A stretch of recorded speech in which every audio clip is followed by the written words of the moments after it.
বড় আশা দেখিয়ে champions trophy থেকে খালি হাতে ফিরেছে বাংলাদেশ জাতীয় দল।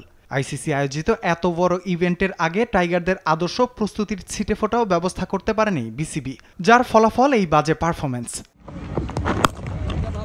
সোমবার অনুষ্ঠিত হয় বিসিবির 18তম বোর্ড সভা, যেখানে চ্যাম্পিয়ন্স ট্রফিতে বাংলাদেশের পারফরম্যান্স নিয়েও আলোচনা করা হয়। সভা শেষে বিসিবির পরিচালক নাজমুল আবেদিন ফাহিমও স্বীকার করলেন, চ্যাম্পিয়ন্স ট্রফির আগে জাতীয় দলের জন্য পর্যাপ্ত প্রস্তুতির সুযোগ করতে পারেনি ক্রিকেট বোর্ড।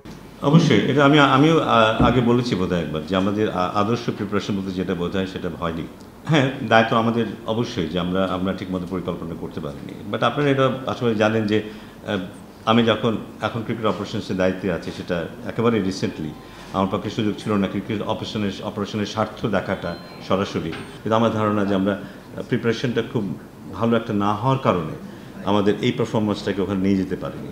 আইসিসির ইভেন্টে বরাবরই ব্যর্থ বাংলাদেশ। জাতীয় দলের এই ব্যর্থতার ভার আর কতদিন বহন করতে হবে তার উত্তর হয়তো কারোরই জানা নেই। বিসিবির এই পরিচালক জানান, শুধুমাত্র জাতীয় দল ইস্যু নিয়েই আলাদা একটা বোর্ড সভা আয়োজন করে সমাধানের পথ খুঁজবেন। আমরা খুব সুনির্দিষ্টভাবে আজকে একটা জিনিস আলোচনা করেছি, খুব অল্প সময় এটা নিয়ে, যে শুধু এই বিষয় নিয়ে আমরা একদিন পুরোটা দিন আলোচনা করব।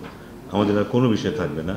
সেই দিন আমরা শুধু জাতীয় দল নিয়ে আলোচনা করব, জাতীয় দলে আমাদের কিভাবে কি করা উচিত, জাতীয় দলকে সাজানোর জন্য নিচে কিভাবে আমাদের সাজানো উচিত, সার্বিক ব্যাপারটাকে কিভাবে আমাদের দেখা উচিত, আর অন্য কোনো এজেন্ডা থাকবে না, শুধু জাতীয় দল নিয়ে একদিন আমরা আলোচনা করব। চ্যাম্পিয়ন্স ট্রফিতে সন্তোষজনক ছিল না দুই অভিজ্ঞ ক্রিকেটার মুশফিকুর রহিম ও মাহমুদুল্লাহ রিয়াদের পারফরম্যান্স। তাদের ভবিষ্যৎ নিয়েও আলোচনা করতে চায় বিসিবি।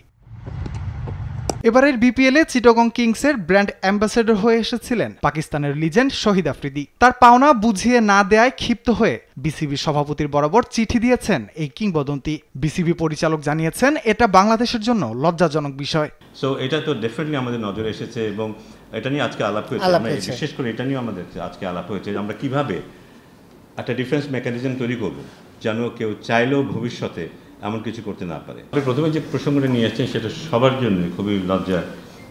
আফ্রিদির যে ব্যাপারটা আপনি প্রসঙ্গটা উঠিয়েছেন, বাট দ্য ফ্যাক্ট রিমেন্স যে একটা ফ্র্যাঞ্চাইজি কাকে নিয়ে আসবে, মেন্টর করে হোক বা তাদের দলের প্রমোশনের কারণে নিয়ে আসবে, সেখানে আসলে বোর্ড হস্তক্ষেপ করতে পারে না।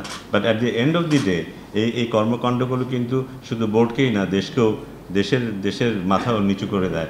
রাফিউল ইসলাম রাতুল, স্পোর্টস ডেস্ক, দেশ টিভি।